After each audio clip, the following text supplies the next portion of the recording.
Pues muy bien, colegas. Buenas tardes, colegas que siguen la clase de metafísica a través de YouTube. Una vez más estamos aquí en la Facultad de Filosofía y Letras para continuar con el curso, pero igual queda grabada la clase. En fin, entramos de lleno al tema porque ya tuvimos un rato acá platicando algunas preguntas y comentarios. Filosofía de China, ¿no? Les decía al principio de la clase, ¿no? Lo que estamos haciendo ahora es seguir el camino, la ruta del hacer, ¿no? Dejamos Grecia y Roma, ¿no?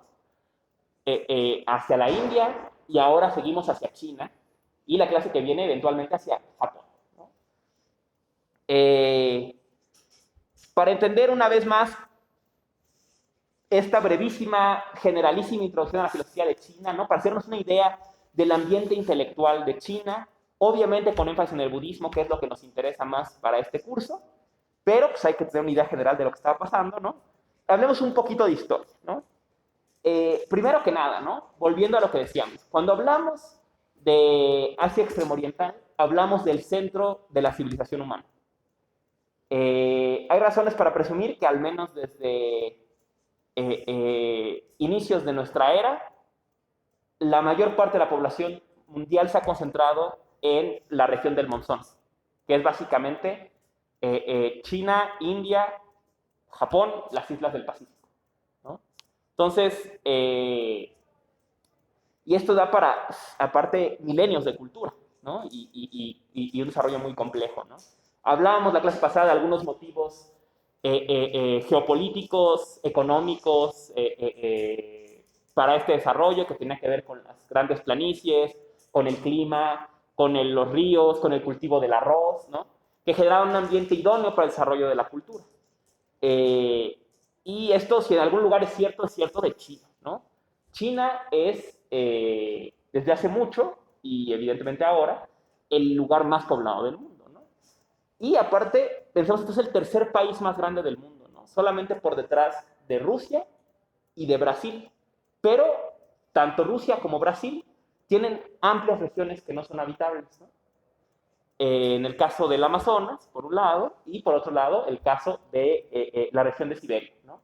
Que es habitable con mucha dificultad o de plano inhabitable, ¿no? En cambio, China, si bien tiene regiones inhabitables, como la parte de las cordilleras de los Himalayas y demás, es mayormente habitable, ¿no? Además, tiene una amplia diversidad de climas, ¿no? Eh, el norte es seco, casi desértico.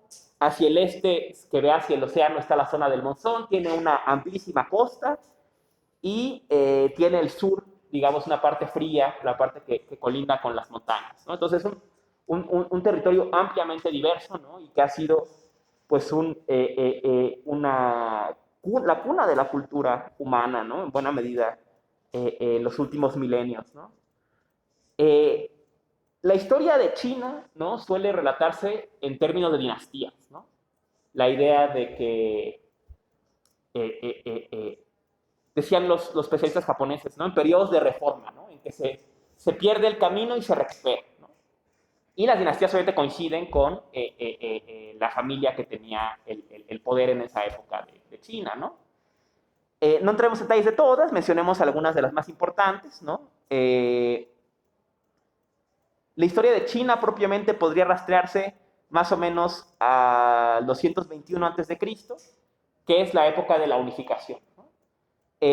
China históricamente tuvo una tensión muy fuerte, particularmente entre el norte y el sur, ¿no? De hecho, en varias épocas, China queda dividida en dos. Y es en el periodo del emperador Qin que se da la primera unificación de China, ¿no? Y de ahí el nombre, ¿no? Evidentemente, ¿no? Entonces, está el periodo de unificación. Otro periodo importante para nosotras y nosotros es el periodo Tang. El periodo Tang es el periodo de el mayor auge del budismo. La capital Tang es Xi'an, si no me equivoco, ¿no? Donde están los guerreros terracota, ¿no? Estamos pensando más o menos el 618, 907 después de Cristo, ¿no? Estamos ubicando la dinastía Tang. La dinastía Ming es la dinastía que va a mover la capital hacia Beijing.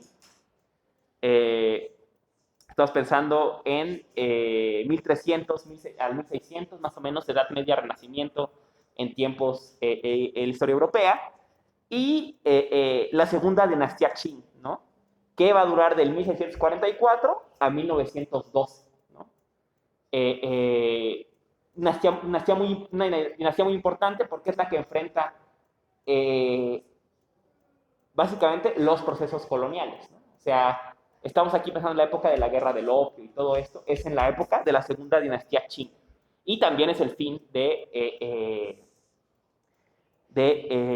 la sucesión imperial en China, ¿no?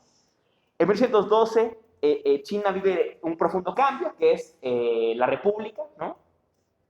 Que además coincide con, hablaremos sobre la clase que viene, con los intentos de incursión japonés, ¿no? Japón, que veremos, debe mucho de su cultura a China continental.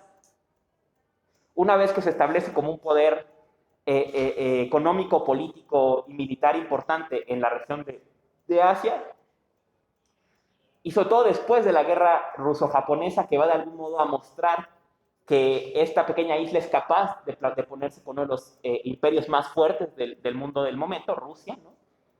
eh, China siempre va a estar en la lista de Japón, ¿no? Va a ser la gran aspiración japonesa apropiarse de China. Y en los años 40 prácticamente lo lograron, ¿no? Pero será en estas épocas, ¿no? Estamos pensando en el periodo, es el final del periodo Meiji, ¿no? ¿Sí? O es el Taisho. No recuerdo si, yo creo que ya está el periodo Taisho, ¿sí? De la historia de Japón. Eh, Empezarán las incursiones militares. El famoso incidente de Manchuria, ¿no? En que el ejército japonés monta un teatro en que hace aparentar que los rebeldes chinos atacan una base japonesa y con eso justifica una incursión militar en el tren japonés, la ocupación de Manchuria, el establecimiento de un gobierno títere eventualmente, ¿no? O sea, es un periodo en que entonces está China entre dos fuegos, ¿no? Entre las fuerzas coloniales occidentales, que estamos pensando principalmente Inglaterra, Alemania terriblemente, ¿no? Y por otro lado, Japón, ¿no? Que están queriendo disputarse la riqueza de recursos y cultura que tiene China, ¿no? Entonces, con eso llegamos a la época de la República, con Sun Yat-sen, que pronto deja el paso a Chiang Kai-shek, como la gran figura, digamos, democratizante de China, pero que evidentemente no logra llegar a ningún lado si no es con el apoyo de las guerrillas comunistas, ¿no? Que ya empezaban a ser una fuerza a respetarse en la primera revolución china, pero eventualmente en 41 es el ataque a Pearl Harbor, si no me equivoco. Empieza la segunda gran incursión japonesa en China y pronto Japón barre todas las ciudades chinas, ¿no? Y las ocupa. Y esto fuerza al gobierno de la República a replegarse y al ser incapaz de enfrentar a las fuerzas japonesas con medios tradicionales, se ve empujada a colaborar con la guerrilla, ¿no? Y es la época de la infame Gran Marcha, ¿no? En que son forzadas un montón de poblaciones a ser desalojadas en esta terrible marcha organizada por los comunistas en que tantísima gente muere, pero a pesar de la caída de las grandes ciudades, incluida Shanghái, que es quizás la caída más fuerte de esta época, el esfuerzo de guerra japonés se ve paralizado por el desgaste de la guerrilla comunista, que poco a poco va devorando, digamos, o va minando la línea de poder de las fuerzas estatales alineadas a la República. Eventualmente las fuerzas de la República, al darse cuenta de la fuerza que están ganando los comunistas, empieza a intentar alinearse con las fuerzas occidentales y eventualmente con las japonesas también, pero es demasiado tarde, ¿no? Y en 1949 se da la famosa marcha sobre Beijing, ¿no? Entonces, después de la derrota de Japón en la guerra, con Occidente demasiado ocupado con los pactos de guerra en el Pacífico, la guerrilla comunista regresa y ocupa Beijing, ¿no? Y en el centro de Beijing está la plaza de Tiananmen, y en la plaza de Tiananmen, uno de sus muros es la ciudad prohibida, ¿no? Entonces, la ciudad prohibida era tradicionalmente, al menos desde el periodo Tang, la capital o digamos el centro imperial de China, ¿no? Y entonces el centro imperial de China ahora es ocupado por la guerrilla y por Mao Zedong particularmente, ¿no? Y de ahí esta famosa imagen, el famoso discurso de Mao en la plaza de Tiananmen, ¿no? Que si lo entendemos geográficamente es muy interesante, ¿no? Porque él lo da desde el muro de la ciudad imperial. O sea, imaginemos, ¿no? Que el templo mayor siguiera activo, ¿no? Sería como si Villa y Zapata lo hubieran tomado, ¿no? El equivalente, o sea, era la capital, la ciudad imperial, ¿no? Y el centro, digamos, del imperio desde el siglo XVI, ahora en manos de ellos, ¿no? Entonces Mao da este discurso y uno de los símbolos importantes del discurso es que él dice, y a partir de hoy esta ciudad que quede desierta, porque nosotros no seremos la siguiente dinastía, ¿no? Sería el fin del proceso de las dinastías con el acceso al Partido Comunista. Claro, la sede del Partido Comunista está en la Plaza de Tiananmen, ¿no? Cruzando la calle, pero a fin de cuentas no en la ciudad imperial, ¿no? Entonces,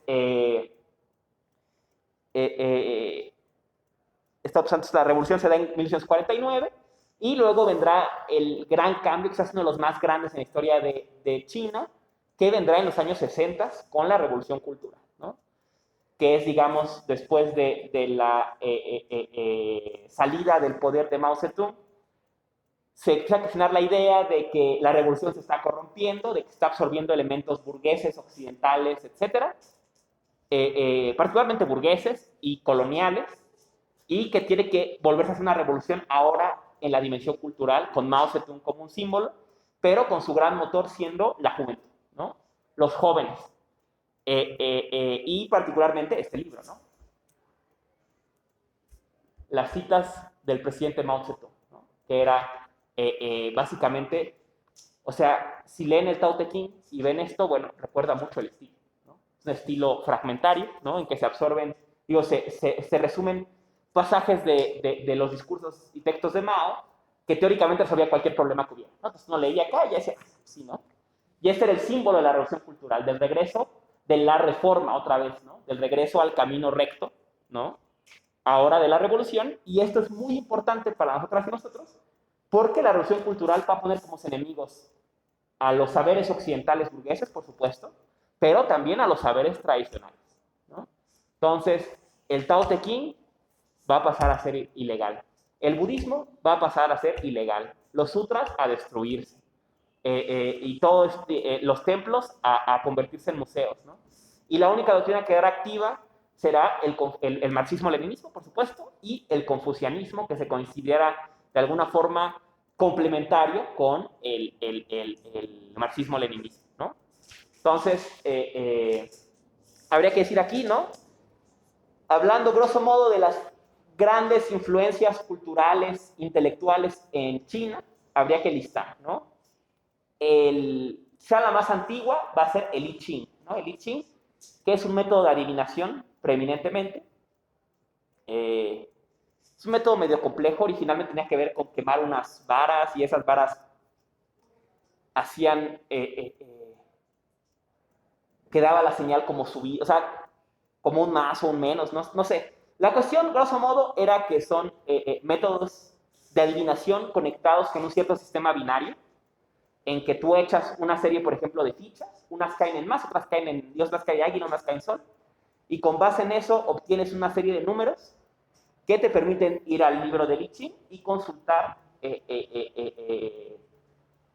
una serie de doctrinas, digamos, o de preceptos que te permiten dar una adivinación de lo que está pasando, ¿no? Entonces te preguntas a I Ching, oye, ¿qué debo hacer con mi carrera? ¿No? Y entonces echas las monedas o quemas el fuego, como sea la técnica que emplees, te sale 27. Entonces tú vas al parágrafo 27 y el parágrafo 27 tiene una,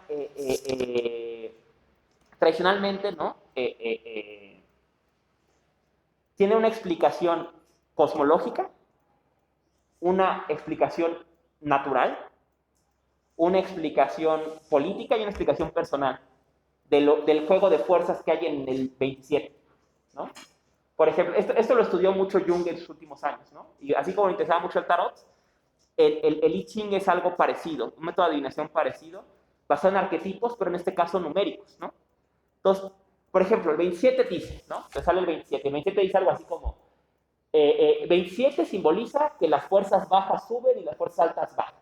Entonces estamos pensando en un momento de cambio y de dinámica. Y esto simboliza, naturalmente, el momento del año en que el viento trae a las nubes y sube y viene y entonces llueve. Y claro, hay cambios, pero esos cambios traen problemas, pero también traen la cosecha, ¿no? Entonces traen algo bueno también. Y eso en lo político quiere decir que viene un cambio importante, pero que eventualmente el resultado será favorable. Y en lo personal quiere decir que habrá que cuidar nuestros impulsos, nuestro temor al cambio y que de hecho habrá que asumir que las cosas siempre son como queremos, ¿no? Algo así es el I Ching, ¿no? Échenle un vistazo, es muy, muy bello, muy interesante, ¿no? Aprovecha mucho la metáfora natural de una forma muy bella, pero bueno, el I Ching sabemos que se utiliza al menos del 1200 a.C., ¿no? Entonces podemos pensarlo como alguna de las doctrinas intelectuales más antiguas de China, ¿no? Otra fuente va a ser el taoísmo o taoísmo, que es un término general que se emplea para referirse a las llamadas religiones nativas de China, ¿no? Tradicionalmente, estas religiones están resumidas en dos libros, en el Tao Te Ching y en el Zhuangzi, ¿no? El Zhuangzi.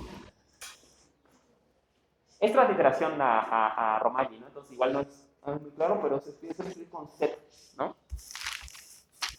Es este...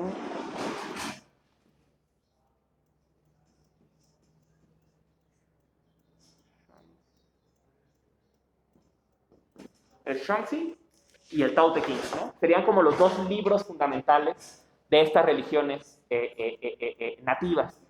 Claro, son más bien compilaciones de un montón de ideas, ¿no? O sea, ahora que vamos al Tao Te Ching, pensémoslo más como ideas generales de estas religiones nativas, ¿no? Que tienen que ver con el flujo, tienen que ver con lo aparente y lo inaparente, tienen que ver con el no hacer y veremos tienen mucho que ver con la política, ¿no? Tercera fuente importante intelectual para China, igual endémica, el confucianismo, ¿no? Aquí una aclaración que me faltó hacer, ¿no? Hay un proceso muy interesante que da forma desde muy temprana edad a la cultura intelectual china. Y esto es que la palabra que se usaba para referirse a Dios pronto se va a convertir en la palabra Tien. Tien, o el concepto Tien, se refiere a los cielos. Esto quiere decir que muy temprano China pasa de una interpretación personal de Dios a una interpretación impersonal de Dios que más bien responde a una especie de orden cósmico. Y esto lleva a que la religión china siempre ve, hay dioses en China, sin duda, pero son una cosa de poca monta, o de segundo orden, o se les entiende en sentido metafórico, pero Dios no es la figura central de las religiones chinas desde este proceso de transformación intelectual en que se pasa de la figura de Dios a la figura de Tien o de los cielos, ¿no? En cambio, ¿no? Se suele describir la cultura china como una cultura mayormente humanista, que va a dar mucho énfasis en el rol del ser humano en el cosmos y su capacidad de armonizar con el orden cósmico o no, o de transformarlo. Entonces, será más importante esta cuestión, el rol del ser humano. No pensemos, y con esto volvemos a la tercera influencia intelectual, cultural, religiosa importantísima de China, que es el confucianismo, que puede resumirse en la famosa frase de las analectas de Confucio: el hombre es el arquitecto de su propio destino, ¿no? Contra las moiras griegas, contra el decálogo cristiano, ¿no? Aquí Confucio piensa que el ser humano se crea a sí mismo, ¿no? Y vemos este juego, ¿no? En que el ser humano armoniza o no con el orden cósmico y es capaz también de crear, ¿no? De crear orden, ¿no? Otra cosa que se me olvidó mencionar, ¿no? Por ejemplo, el concepto típico de la cultura china del Yin Ya es un concepto presente en todas las tradiciones, pero que podemos rastrear hasta el juego del I Ching, ¿no? El juego entre el más y el menos en el I Ching sería el primer símbolo del Yin y del Yang, ¿no? De estas polaridades que al final se complementan, ¿no? Y una vez más vemos, ¿no? Este juego de orden cósmico, ¿no? En que los contrarios se complementan, muy típico de esta tradición, ¿no? Entonces el confucianismo, ¿no? El confucianismo estará muy preocupada por la dimensión ético-política de la vida, particularmente por la dimensión política, y tendrá mucho más en el tema, uno de los grandes temas del confucianismo es si los seres humanos somos buenos por naturaleza o somos malos por naturaleza, y la bondad es un extra. Digamos, nuestra tendencia es sociable o no es, y con ello la sociedad obedece al orden cósmico, o naturalmente somos, el hombre es lobo del hombre, y entonces la sociedad es un nuevo orden que se establece sobre el desorden originario, digamos, ¿no? Entonces, sería el tipo de discusiones en el confucianismo. Podemos entender por qué el confucianismo va a tener cierta preeminencia en la época de la Revolución Cultural, ¿no? O sea, por qué no choca tanto con las concepciones, ¿no? La cuarta fuente importantísima es el budismo, ¿no? El budismo llega a Japón, digo a China, perdón, en algún momento del siglo II después de Cristo, más o menos, ¿no? Si pensamos que la época de Siddhartha Gautama fue más o menos el siglo V antes de Cristo, y el budismo llega a China en el siglo II, o empiezan las migraciones a China en el siglo II, pues imaginamos que ya es una doctrina bastante transformada, desarrollada, ¿no? Para esta época. Y volviendo a lo que decía al principio, esta doctrina va a seguir la ruta de la seda, ¿no? Esta ruta de intercambio comercial que se abre entre Roma, Medio Oriente, India, China y eventualmente Filipinas, Japón y demás, ¿no? Que está principalmente alimentada por el comercio de seda, pero que eventualmente servirá como una carretera cultural, ¿no? Y permitirá, por ejemplo, que los monjes, junto con las misiones comerciales, migren de India hacia China, ¿no? Y el personaje por excelencia, se me olvidó traer su imagen, pero seguro la han visto porque es una de las típicas piezas del arte chino y japonés. El símbolo de este proceso es el monje Bodhidharma. Bodhidharma, según el mito, fue un monje indio que viajó alrededor del siglo V hacia China, ¿no? Para llevar la enseñanza del budismo, particularmente del budismo zen. A él se le atribuiría, si no la fundación, sería, digamos, la figura más importante del templo de los árboles jóvenes, o del bosque joven, o sea, del templo Shaolin. Habría sido en el templo Shaolin donde habría practicado Bodhidharma, y es una de las piezas típicas del arte chino y japonés, es la imagen de Bodhidharma, ¿no? Que es muy fácil de identificar, igual que hay muchos cánones estéticos para identificar a Bodhidharma, igual, por ejemplo, como es fácil identificar una pieza de Hércules, ¿no? Porque a Hércules se le pinta con chinos en la barba, entonces siempre que tienes la barba sabemos que es Hércules, ¿no? Bodhidharma, ¿cómo se identifica? Muy fácil, tiene pelo en el pecho. Y era peludo porque venía de la India. Y de hecho en los mitos se cuenta que eso generaba gran impacto, ¿no? Hay muchas historias sobre Bodhidharma, ¿no? Porque de algún modo es el símbolo del budismo y particularmente del Zen en su transición hacia China y eventualmente hacia Japón, ¿no? Se le describe, el budismo, particularmente en el Zen, hay una idea de transmisión, ¿no? O sea, debe haber una conexión directa.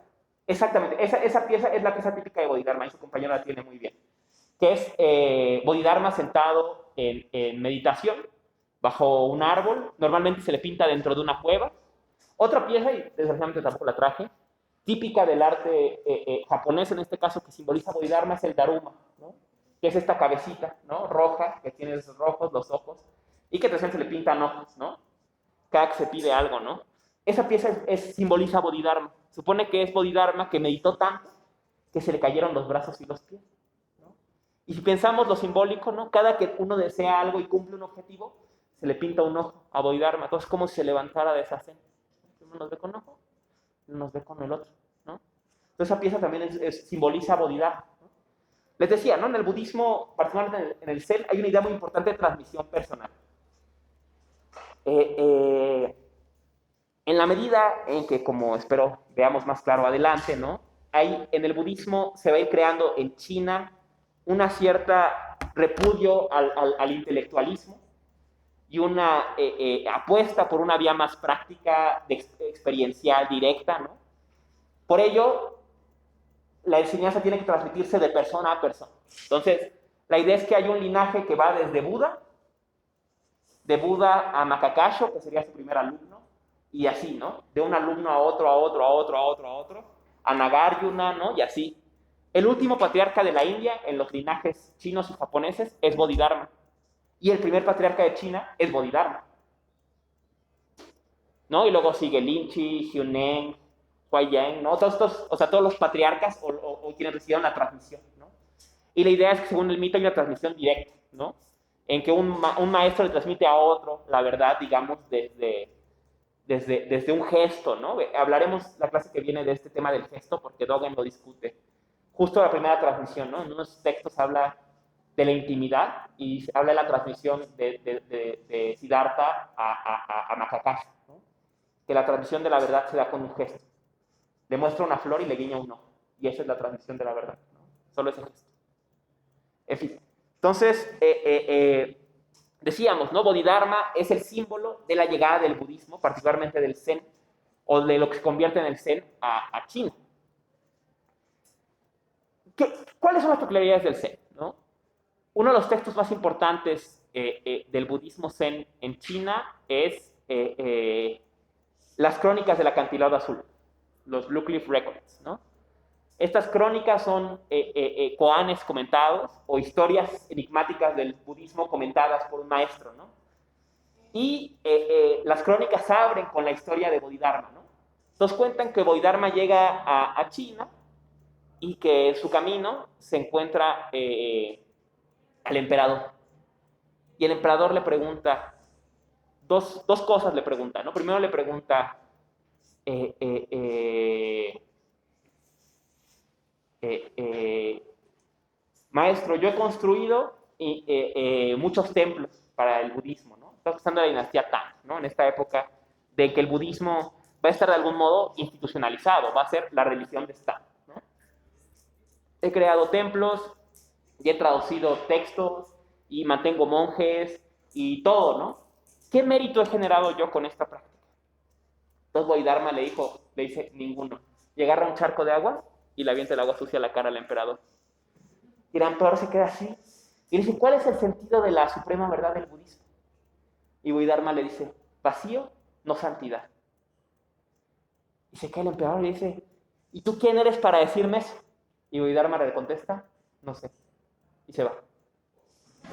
Y entonces el emperador se queda impactado y le pregunta a uno de sus scholars budistas que tiene, ¿no? Y dice, ¿quién es este señor peludo que me anda diciendo estas cosas, no? Y le dice, ese con el que hablaste era Buda, era Siddhartha Gautama, ¿no? O sea, era alguien que había alcanzado la verdad que Buda predicaba, ¿no? ¿Cuál es la gran verdad del budismo? Vacío, no santidad, ¿no? Y aquí empezamos a ver una idea que seguro apreciaron en Lynch, que es la negación de lo sagrado incluso, del apego incluso a lo sagrado, ¿no? Y una afirmación de la vida cotidiana, que es muy característica del budismo y de la religión en general en China. En fin, ¿no? Abundan las historias de Bodhidharma, ¿no? Cuentan que después de años, después de este encuentro, él se va al templo Shaolin en las montañas y decide apartarse en una cueva, ¿no? Y en esa cueva medita por años, ¿no? En silencio, ¿no? Frente a la pared, solo, ¿no? Está meditando y le empieza a crecer el pelo. Entonces los niños piensan que es un mono y le van a aventar piedras, ¿no? Es una especie de monstruo de la caverna, ¿no? Este hombre de la India, que aparte relata la historia que llega anciano a China, ¿no? Practica creo que durante 9 años Zazen sin parar, ¿no? Y un día la nada se para, ¿no? Otra historia típica de él, ¿no? Es que hablando con un alumno, el alumno le dice, es que, ¿cómo era? Así como quiero atrapar en mis manos la verdad de Buda. Y entonces Bodhidharma agarra una espada y le corta el brazo. Ahí está. Que luego reaparece una historia china, ¿no? Que un maestro, creo que es de Huineng, que le dice que cada que el maestro daba una prédica, ¿no? Y decía algo muy profundo, el alumno lo hacía así, ¿no? Le decía muy bien, ¿no? Y muy bien. Y entonces, en una de esas, le dice, ¿entiendes la verdad? Y le dice, sí. Y fue, agarra, le corta el dedo. Le dice, a ver, ahora la ves. Ahora la ves. Que, o sea, ya no hay dedo, ¿no? Que afirmar ni negar, ¿no? En fin, ¿no? Esta historia. eh, eh,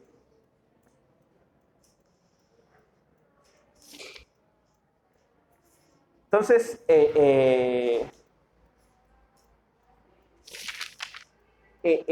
cambios que sufre el budismo al llegar a China. Número uno, va a vivir un fuerte proceso de sincretismo con las tradiciones locales, particularmente con el taoísmo. Entonces, ciertas ideas como la naturalidad, el ser sin esfuerzo, el wu-wei o el no hacer, la afirmación de la vida cotidiana y el antiintelectualismo son apropiadas de la tradición taoísta por el budismo y son parte de lo que va dando forma al ser. Perdón. ¿Qué cosas, qué le pasa al budismo cuando llega a China? Primero, este proceso de sincretismo con las religiones locales, particularmente con el taoísmo, del que incorporará esta idea de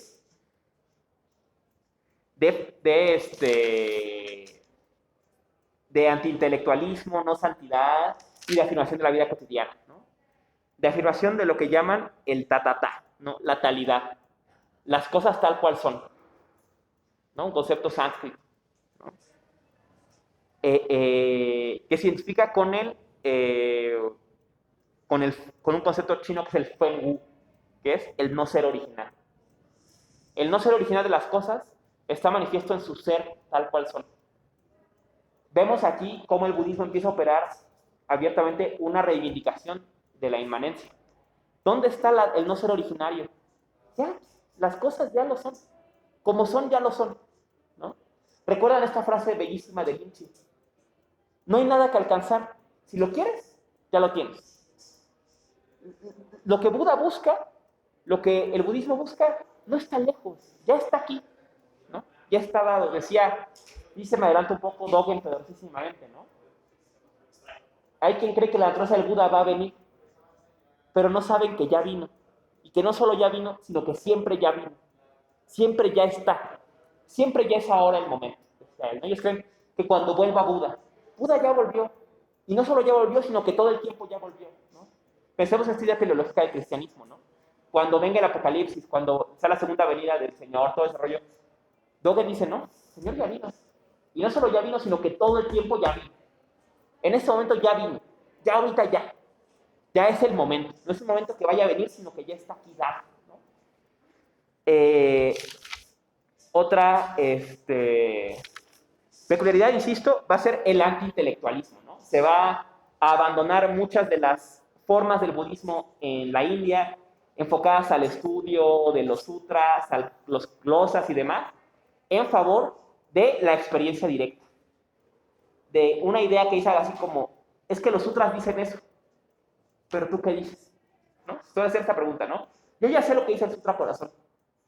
¿Tú qué dices? ¿No? O sea, ¿cuál es tu experiencia de esto?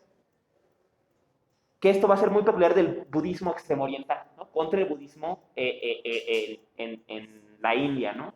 Aquí hacer una nota, ¿no? Como hablamos del budismo en China, estamos excluyendo el budismo o sea, excluyendo el budismo del Himalaya. Porque el budismo del Himalaya es mucho más parecido al budismo de India, porque se crea a través de las migraciones posteriores, con la persecución en la India, ¿no? Va a haber migraciones a los Himalayas. Entonces, el budismo Theravada, ¿no? El budismo místico de los Himalayas, que igual tiene un proceso de sincretismo con las religiones de la montaña, es mucho más místico y mucho más conectado a las formas de la India, ¿no? Estás pensando ahorita en el budismo de Beijing, Xi'an, todas estas regiones de esta época. Eh, y bueno, volviendo al tema, en la medida en que es esta tendencia antiintelectualista, ¿no? Se va a favorecer otros estilos a los estilos del ensayo o del texto muy complejo, ¿no? Hablamos ya del caso de Linchi, ¿no? Linchi, cuando quiere explicar la verdad de Buda, lo explica con un golpe, lo explica con un grito, no usa un tratado, ¿no? Entonces va a aparecer el performance como una forma de decir lo indecible. ¿Cómo decir lo indecible? No hay palabras para decirlo, ¿no? Entonces hay que expresarlo, señalarlo de otra forma, ¿no? Y ya hablamos, ¿no? Del que le corta el brazo, del que le cortan el dedo, ¿no? Del maestro que agarra y se pone los zapatos en la cabeza y se va, ¿no? Ese tipo de performance son muy típicos de esta época, ¿no? Otros muy típicos de una historia de China, ¿no? un gran especialista va a ver a un maestro a una montaña, ¿no? Y le lleva sus lecturas de los sutras y los comentan, y el maestro muy amable le dice, sí, sí, sí. Y platican y discuten toda la noche. Y le dice, bueno, ese es el sentido de la enseñanza de Buda. Y le dice, sí, sí, sí. Entonces lo encamina así, fuera de la sala de entrevista, y ya que están en la puerta, el invitado trae una vela. Entonces agarra el maestro y le sopla su vela. Y le dice, ese es el sentido de la enseñanza de Buda. Ahora la ves. No, o sea, ya no me cuento lo que sean las otras, ¿no? Vela, ahí está, la oscuridad. Entonces, ese tipo de performance van a ganar importancia en el budismo en China y luego serán fundamentales en el budismo en Japón, ¿no? Contra esta gran producción intelectual. En fin, para terminar la clase, quiero hacer una revisión breve de algunos pasajes del Tao Te Ching que os quiero llamar la atención, comentarlos, ¿no? Insisto, su traducción puede variar muchísimo, porque son textos muy complejos de traducir, y la realidad es que no hay una buena traducción, ¿no? O sea, hacer textos abiertos e interpretación, pues todas las traducciones son interpretaciones, ¿no? Entonces, ninguna es precisa y todas captan algo, ¿no? Entonces, algunos pasajes de Tao Te Ching, antes de eso, este texto tiene una increíble importancia para la filosofía occidental contemporánea, ¿no? El primer quizás obseso con el Tao Te Ching fue Heidegger, ¿no? Heidegger tiene noticias del Tao Te Ching en los años 50, creo. Hay un texto muy bueno que se llama, uno que se llama Heidegger's Hidden Sources y otro que se llama Heidegger and Ancient Thought, que compilan este encuentro, ¿no? Que tiene varios episodios, ¿no? Al parecer, en los 50, creo, Heidegger se va a entrevistar con Suzuki, con uno de los grandes introductores del Zen a Occidente, de quien hablaremos la clase que viene. La que sigue, porque él es un pensador moderno, ¿no? Y cuentan, ¿no? Que se entrevistaron en privado, ¿no? Y hablaron, platicaron, ¿no? Y cuando salió Heidegger, él le preguntó, oye, ¿qué pensaste, no? Porque aparte de Suzuki es traductora en inglés del Tao Te Ching. Y dice, ¿qué pensaste de eso? Y le dice, mira, si algo le puedo entender al maestro, es que ellos han pensado hace siglos todo lo que yo pensé ahora. O sea, eso, lo que ellos dicen es lo que yo pienso. Si algo logré entender, lo poco que entendí es todo lo que yo pensaba. Y de ahí Heidegger desarrolla en los años 50 una obsesión por traducir el Tao Te Ching, junto con un sinólogo, hacer una traducción heideggeriana del Tao Te Ching, digamos, ¿no? Si lo leyeron, es obvio las similitudes, ¿no? Y por ejemplo, ¿no? Recuerdan el pasaje de la jarra, ¿no? Seguro lo leyeron, de los primeros pasajes, ¿no? El valor de la jarra está en el vacío que se forma, la casa y la ventana, esa imagen tal cual está calcada en Das Ding, en la cosa de comprar ese artículo de Heidegger, ¿no? O sea, es obvio que estaba leyendo esto, ¿no? Entonces, de ahí este deseo, ¿no? De hacer sentido de este texto, ¿no? En fin, ¿no? Entonces, voy a comentar algunos fragmentos y intentar medio glosarlos, ¿no? Igual si alguien quiere llamar la atención sobre otro más, ¿no? Que no haya mencionado, adelante, ¿no? Empezamos, obviamente, por el primero, ¿no? El Tao que puede ser expresado no es el Tao absoluto. Los nombres que pueden decirse no son los nombres absolutos. Lo sin nombre es el origen del cielo y la tierra. Lo nombrado es la madre de todas las cosas. Así, el que se libera de la pasión ve el secreto de la vida, el que contempla la vida con pasión ve sus resultados manifiestos. Vemos aquí, ¿no? Esta dicotomía, ¿no? El Tao que se puede ser expresado no es el Tao absoluto. O sea, lo que sea que es el Tao es algo innombrable. Los nombres, ¿no? Que puede entenderlo con los nombres, las determinaciones, la diferenciación, la identidad, la sustancialidad, todo esto, es la madre de todas las cosas. Las cosas nacen de este proceso, ¿no? Como dijera Don Palabras, ¿no? Las cosas nacen cuando las nombras, ¿no? Cuando le pones a algo libro, nace el libro, ¿no? Pero lo sin nombre es el origen del cielo y la tierra, ¿no? Pensemos, ¿no? Curiosamente, el carácter, no sé si en chino sea lo mismo, pero el carácter para clima o ambiente es cielo-tierra, es el cielo y la tierra, ¿no? Entonces, el origen de lo que vemos es sin nombre, ¿no? Es el Tao, ¿no? Lo sin nombre, ¿no? Pero luego viene esto, ¿no? Luego dice, quien se libera de las pasiones ve el secreto de la vida. O sea, solamente si nos liberamos de nuestras pasiones, vemos lo sin nombre, ¿no? Son las pasiones la que hace que solo veamos el resultado manifiesto, lo que se hace patente, ¿no? El secreto y sus manifestaciones son de la misma naturaleza, ¿no? Aquí rompiendo con esta dualidad entre apariencia y realidad típica del platonismo, ¿no? O sea, lo manifiesto y lo no manifiesto son de la misma naturaleza. Reciben distintos nombres cuando se hacen manifiestos, ¿no? Entonces se empezó a nombrar el que genera esta diferenciación. A ambos se les puede llamar misterio cósmico. El misterio de los misterios es la puerta del secreto de toda vida, ¿no? Entonces está esta idea del misterio, ¿no? Que también es una idea que Heidegger obviamente obsesionó, ¿no? Este que me encanta, el 2, ¿no? Cuando todos los hombres reconocen lo bello como tal, surge el reconocimiento de lo feo. Vemos aquí un ejemplo del nombrar, ¿no? Y del crear estas diferenciaciones, ¿no? Cuando todos los hombres reconocen lo bueno como tal, surge el reconocimiento de lo malo. Así, el ser y el no ser se engendran mutuamente. Lo difícil y lo fácil se complementan mutuamente. Lo largo y lo corto contrastan entre sí. Lo alto y lo bajo son la medida del uno del otro. El tono y la voz armonizan mutuamente. Delante y detrás se acompañan mutuamente. Aquí vemos evidentemente el gesto de la doctrina del Yin Yang, ¿no? De estos contrarios que de hecho no son tales, ¿no? Diríamos en términos de Heráclito, esta es la armonía secreta del arco y la lira, de los contrarios que solamente operan desde su tensionalidad. Y esto es más claro adelante, ¿no? Por eso el sabio conduce sus asuntos sin actuar, predica la enseñanza sin hablar. Todas las cosas se manifiestan, él no las rechaza, les da vida, pero no se apodera de ellas, actúa, pero no se apropia, realiza su tarea, pero no se atribuye ningún mérito. Y precisamente, ¿por qué no se atribuye ningún mérito? El mérito no se le puede arrebatar. Entonces aquí viene otro personaje del Tao Te Ching que va a ser el sabio, que es la persona que vive en consonancia con el Tao, ¿no?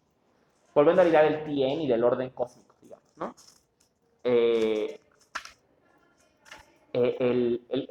4, ¿no? Bueno, que sea, el Tao es un recipiente vacío que nunca se puede llenar. Es insondable, es como la fuente de todas las cosas, redondea sus filos cortantes, desenreda sus nudos, modera su luz, cubre su tumulto, pero permanece transparente como el agua quieta. No sé de quién es hijo, es una imagen de lo que existió antes que los dioses. Pues aquí vemos esta idea, ¿no? De hay algo antes que los dioses, ¿no? Y además, ¿no? Aquí hay otra imagen importantísima del taoísmo y que es curioso porque atraviesa la tradición china hasta la actualidad. Y es la imagen del agua. Si algo representa por antonomasia al Tao, es el agua, ¿no? ¿Ves esta imagen, no? El agua es lo débil que vence a lo fuerte, dirá adelante, ¿no? La roca es firme, pero el agua le da la vuelta, porque fluye, no se detiene, ¿no? Hay quien ha querido traducir Tao como el flujo, ¿no? Y además, esto, ¿no? Redondea sus filos cortantes, ¿no? Pensemos en el cacho de vidrio que se queda en la playa, ¿no? Cómo se le va redondeando. O sea, la labor del agua es suave, pero es constante. Y en ese constante vence lo grande, ¿no? Pensemos incluso en las cavernas, cómo se forman por la labor del agua, ¿no? Lentamente el agua va acabando en la roca, ¿no? Y lo suave vence a lo duro, ¿no? Y esta imagen es presente, ¿no? Quizá quien la llevó a la atención popular más grande en los años 60, 70 fue Bruce Lee, ¿no? Era su típica idea, ¿no? Ser como el agua, ¿no? Y luego es un concepto central, por ejemplo, en las protestas, fue un concepto central en las protestas en Hong Kong hace unos 3 o 4 años, ¿no? Be water, decían las pintas, ¿no? Las protestas operan como el agua, ¿no?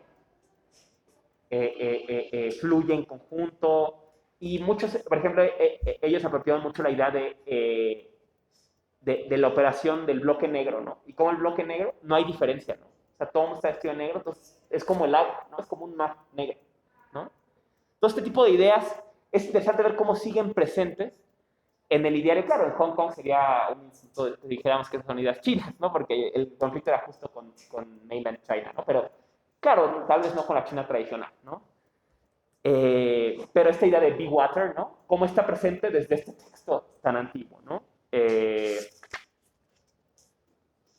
es muy bello, ¿no? La naturaleza no es sentimental, trata todas las cosas como perros de paja. El sabio no es sentimental, trata a los hombres como a perros de paja. El universo es como un... Aquí viene el arco y la vida, este ya lo he mencionado porque me gusta mucho. El arco es como... El universo es como un fuelle. Está vacío, pero es inagotable. Cuanto más se hace trabajar, más produce. El exceso de palabra agota la inteligencia, es mejor aferrarse a lo esencial. Entonces, esta idea de el universo como un fuelle, ¿no? Eso es el fuelle, como esta separación, esta acción de dinámica de separación y unión de contrarios, que crea un vacío y produce, ¿no? Imagen muy clara, ¿no? Y luego está esta otra imagen, ¿no? De los perros de paja, ¿no?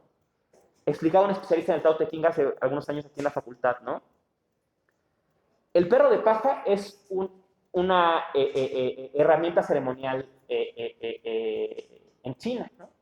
Es parecido a estos, ¿cómo se llaman estos que se en Semana Santa?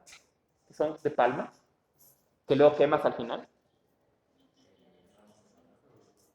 Exactamente, algo así, ¿no? Son perritos de paja que durante la ceremonia se adornan y se pasean, ¿no? Y cuando acaban, los echas al fuego.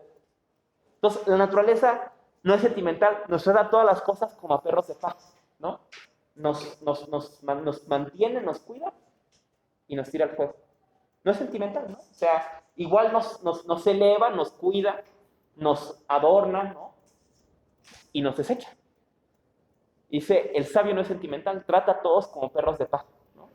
Y es entender su cambio, ¿no?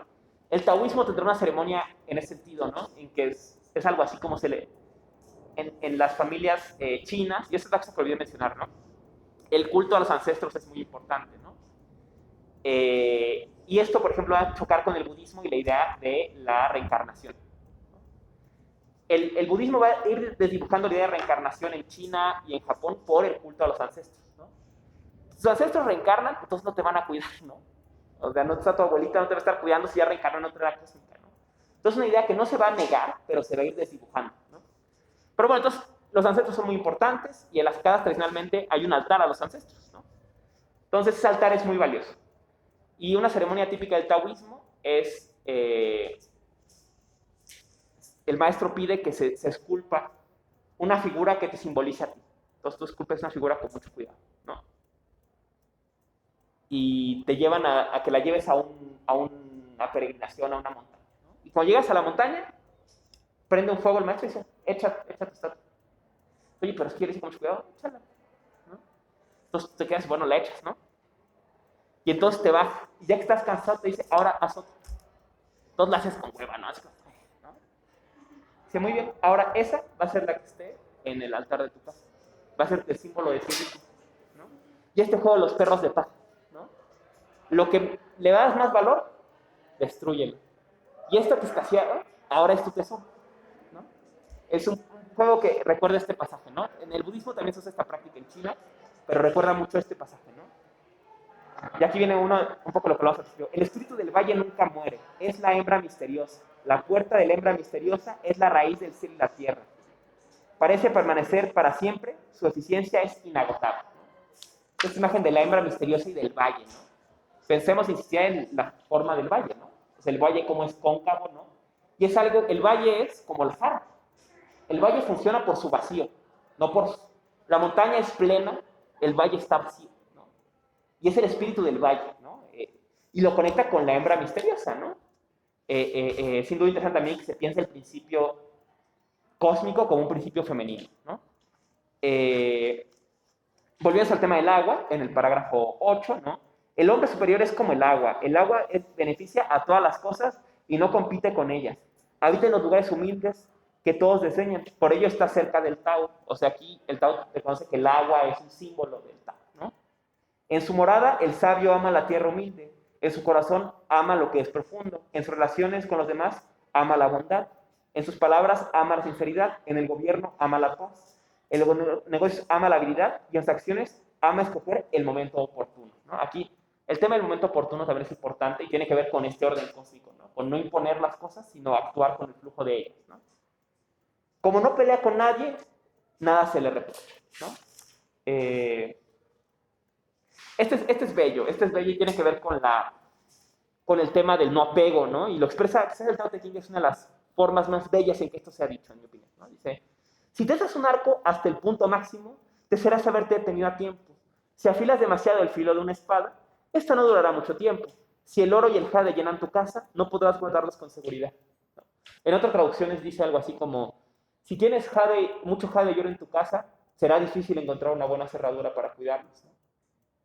Eh, eh, eh, y es esta imagen, ¿no? También, y piensen, ¿no? En el símbolo, ¿no? Si tú tienes mucho jade y oro, ¿no? Y quieres ponerte como diferente de todos los demás porque tienes un montón de cosas, pues ¿cómo las vas a cuidar, no? Decían, ¿no? Estos programas terribles de gente que se prepara para el fin del mundo, ¿no? Que los califican, ¿no? Entonces, un tipo tenía así su mega refugio organizado, ¿no? Y tenía provisiones y todo. Y cuando lo califica uno de los clientes le dice, güey, tienes 6, ¿no? Le dice, ¿pero por qué? Si tengo un montón de cosas. Le dice, sí, tú, tus vecinos, ¿no? Y si tus vecinos no tienen, ¿cuánto te va a durar lo que tú tienes? ¿No? Si tienes más que los demás, necesitarás una puerta muy grande para protegerlo, ¿no? Entonces tendrás un peligro, un problema, ¿no? Y yo pienso mucho en esta ilusión, ¿no? Una vez, un primo mío es maestro de inglés, trabaja en estas escuelas burguesas del país, ¿no? Y uno de sus alumnos era, creo que era sobrino de Slim, ¿no? Era familiar de él, pero creo que era sobrino, algo así. Y el chico era bastante listo, ¿no? Y un día en una plática le dice, güey, es que yo vivo con miedo, güey. O sea, dice, cualquier día me van a volar, ¿no? Y le dice, claro, ando con guardaespaldas, pero ¿tú crees que este güey va a arriesgar su vida por mí? O sea, siendo sinceros, ¿no? Claro que no, güey, claro que no. O sea, va a intentar hacer algo, pero si ya la ve muy perdida, pues lo correrán, pero él estará vivo y yo no, ¿no? O sea, pues, obviamente, ¿no? Entonces, si tienes mucho, será difícil que lo cuides tanto, ¿no? O sea, muy bello, ¿no? Ya es muy cierto, ¿no? O sea, yo lo pienso, ¿no? Que esta idea luego hay vecinos, ¿no? En un lugar que vivía y dicen, no, hay que poder vigilarse 24 horas y uniformado. Digo, güey, ¿qué van a hacer, güey? O sea, neta, ¿van a dar su vida para salvar tu Xbox? No, güey, claro que no, porque yo no lo haría, ¿no? Yo no lo haría y si ellos no lo hicieran, no se lo reprocharía, ¿no? Pues bueno, o sea, van a cuidar que la puerta no se quede cerrada, pero no más, güey, ¿no? O sea, no más. Entonces, esta frase de Tao Te Ching siempre me ha resonado, ¿no? Si tienes tu casa llena de origen, será difícil encontrar una puerta para cuidarlos, ¿no? Eh, eh,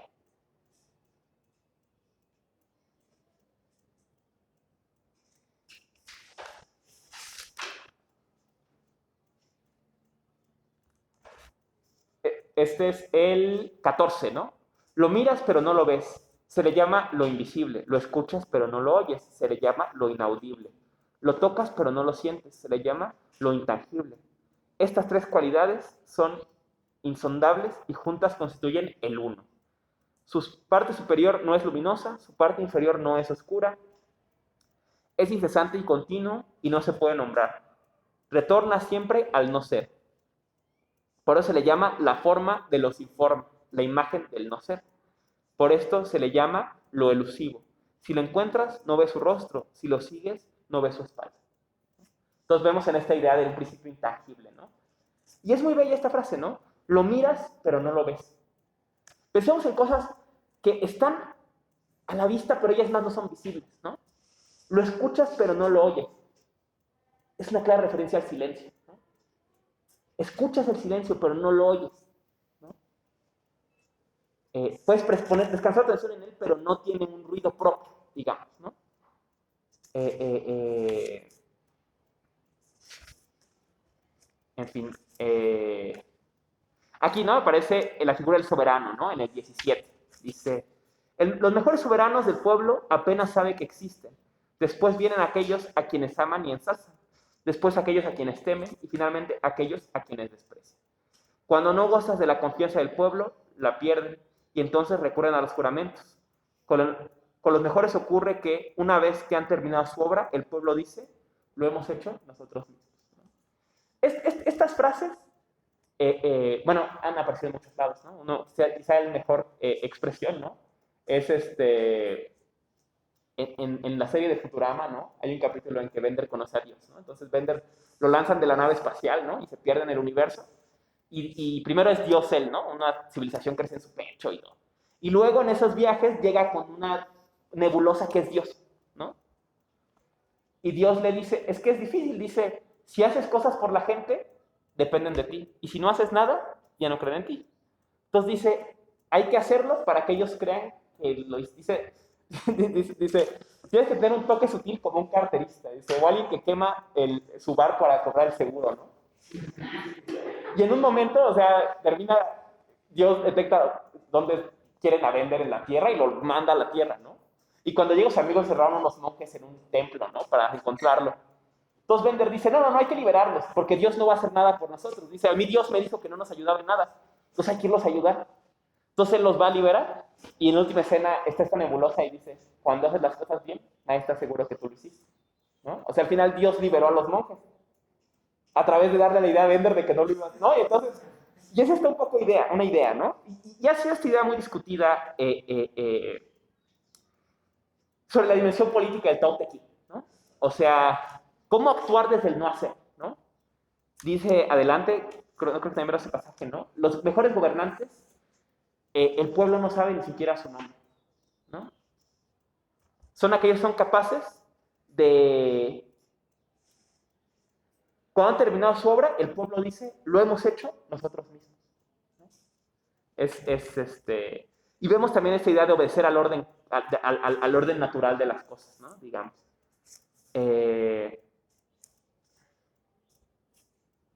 Bueno, vemos el 25. Antes de que el cielo y la tierra existieran, ya había algo nebuloso, silencioso, aislado, solitario e inmutable, que gira eternamente sin cesar y se puede considerar la madre de todas las cosas.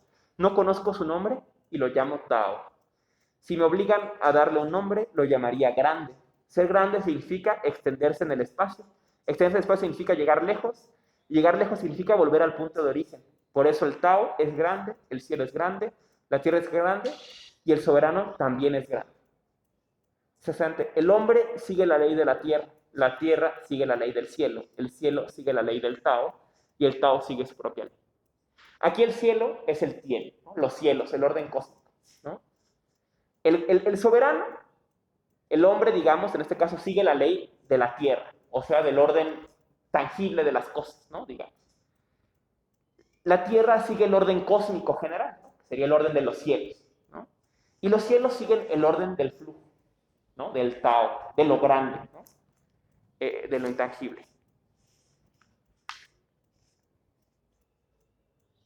Y aquí, este es un pasaje interesante, porque además en una carta que se mandan Junga y Heidegger le manda este pasaje a Junga, ¿no?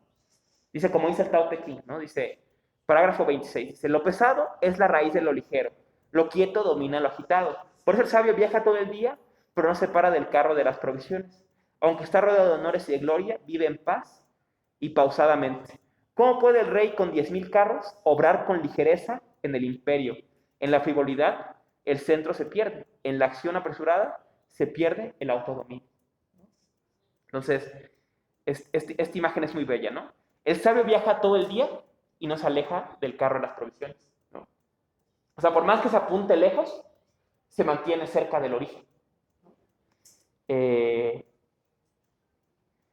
Y esto, ¿no? ¿Cómo puede el rey con 10,000 carros obrar con ligereza en el imperio, ¿no? Imagínense, ¿no? Esta imagen del emperador chino. Pensemos en los últimos emperadores de la segunda dinastía china, ¿no? Andando con sus carrozas y sus grandes cortes y demás, ¿no? Pues, ¿cómo iban a obrar con simpleza, no?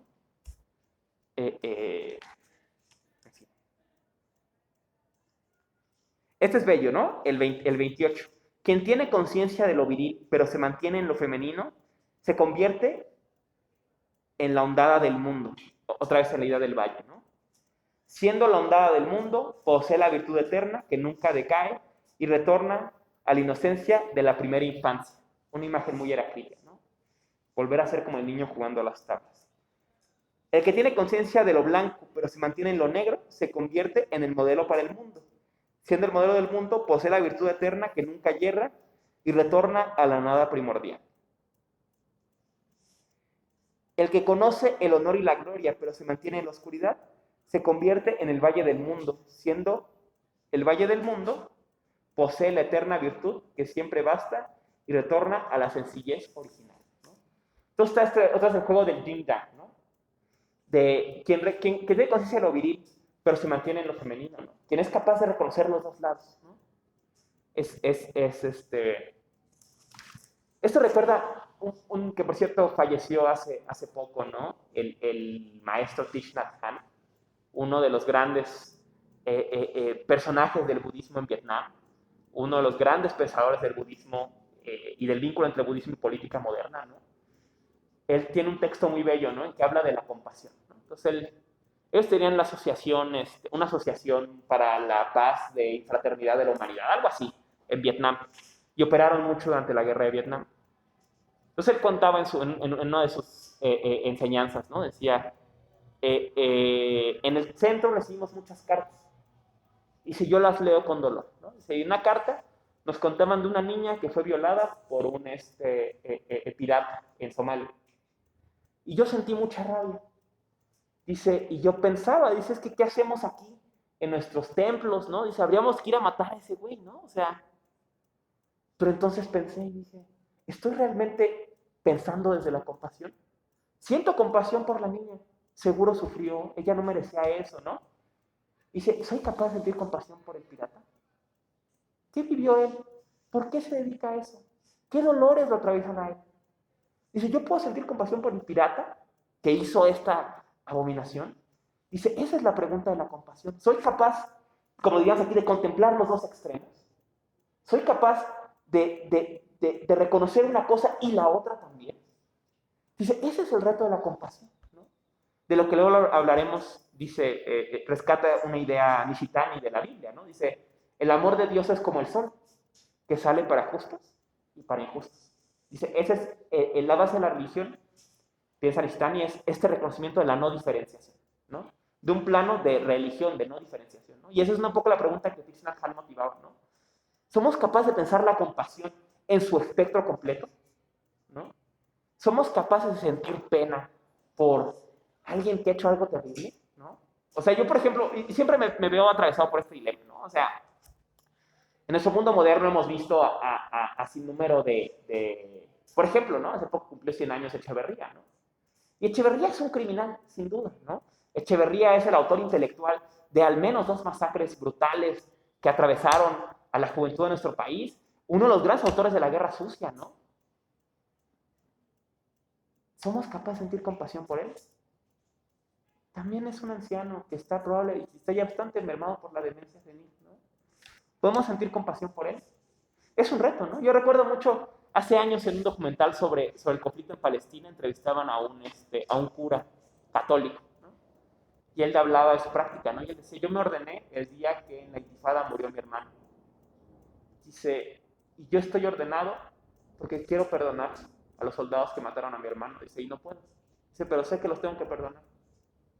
Pero, no, o sea, no puedo. Mi reto religioso es perdonarlos, ¿no? Hubo un caso muy famoso en Estados Unidos hace varios años, ¿no? Esto fue a mediados como el 2010, más o menos. Un policía, como es su costumbre ya, ¿no? Mató a un joven negro, ¿no? Obviamente desarmado, ¿no?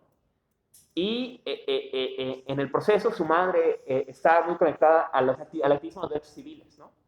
Y a la hora de que iba a empezar el juicio, la madre pidió hablar en el tribunal y se le dio permiso, ¿no?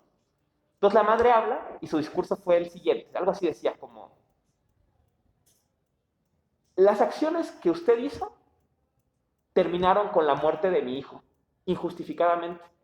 Sin lugar a duda, fueron acciones basadas en el racismo y en un racismo institucional que no solamente lo atraviesa a usted, sino a toda la institución policial. Pero ese racismo también es patente en la ley que lo quiere encarcelar. Porque esa ley que se emplea con usted es la misma que emplean para llevar a los jóvenes negros a la cárcel y mantener a 1 de cada 3 hombres negros en la cárcel, como ha sido el estándar de los 70 en Estados Unidos. Entonces, yo sé que no fue usted quien mató a mi hijo, fue el sistema racista. Y yo voy a hacer lo que el sistema no puede hacer. Yo lo perdono. Y pido al juez que lo declare inocente. Porque no fue usted quien mató a mi hijo, fue el sistema judicial de los Estados Unidos. Entonces, si usted va a la cárcel, solo perpetuamos el sistema que mató a mi hijo. Entonces, yo le perdono en lo personal y le pido al juez que se le declare inocente porque no fue usted. Y fue un shock gigantesco, ¿no? O sea, ¿cómo lo va a perdonar? ¿No? Y fue el acto, ¿no? Yo pido que se le perdone al Señor porque no fue el que mató a mi hijo, sino fueron ustedes, ¿no? Y es este juego, ¿no? De esta posibilidad. Y es el gran dilema de la compasión, ¿no? Veremos después que un gran problema que enfrentará el budismo contemporáneo es cómo en una perspectiva ontológica de la compasión dar cabida a una ética, ¿no? Cómo dar cabida a una ética en el pensar de la no diferenciación, ¿no?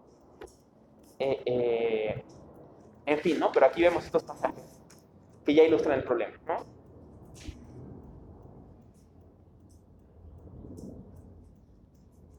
Este es muy bello, ¿no? Dice el pasaje, el 32, dice, el Tao es eterno y carece de nombre. Aunque en su simplicidad primordial es pequeño, nadie puede utilizarlo. Si los reyes y varones se atuvieran a él, todo el mundo se le sometería espontáneamente, ¿no? Decía, ¿quién decía esto? Creo que era un dicho jamaiquino, ¿no? Decía, si tú operas desde el orden de las cosas, ya eres el rey de todo, porque todo es como tú quieres, ¿no? Empieza a aparecer la noción de Lu Wei aquí en 37.